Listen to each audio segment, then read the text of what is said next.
ছাতকে যথাযোগ্য মর্যাদায় মহান বিজয় দিবস উদযাপন। বিস্তারিত দিলওয়ার হোসেনের প্রতিবেদনে।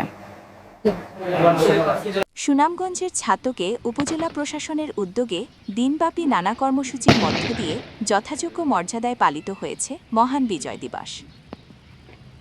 মঙ্গলবার সূর্যোদয়ের সঙ্গে সঙ্গে ৩১ বার তোপধ্বনির মাধ্যমে বিজয় দিবসের কর্মসূচির সূচনা হয়। শহরতলির মাধবপুরস্থ শিখা ১৭ স্মৃতিসৌধে উপজেলা প্রশাসন, পুলিশ প্রশাসন, মুক্তিযোদ্ধা, আনসার বাহিনী সহ বিভিন্ন সরকারি দপ্তরের পক্ষ থেকে পুষ্পস্তবক অর্পণ করা হয়। সকালে শহরের পাবলিক খেলার মাঠে অনুষ্ঠিত হয় বর্ণাঢ্য কুচকাওয়াজ ও ক্রীড়া প্রতিযোগিতা। কুচকাওয়াজে অংশগ্রহণ করে ছাতক থানার police, answer BDP, fire service সহ বিভিন্ন শিক্ষা প্রতিষ্ঠানের শিক্ষার্থীরা। পরে বীর মুক্তিযোদ্ধাদের সংবর্ধনা প্রদান করা হয়। মহান মুক্তিযুদ্ধের চেতনা নতুন প্রজন্মের মাঝে ছড়িয়ে দিতে এমন আয়োজন অত্যন্ত গুরুত্বপূর্ণ।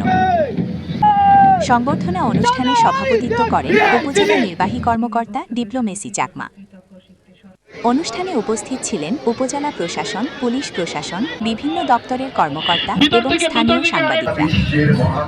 দিনব্যাপী এসব কর্মসূচির মধ্য দিয়ে ছাতকে যথাযোগ্য মর্যাদায় মহান বিজয় দিবস উদযাপন করা হয়।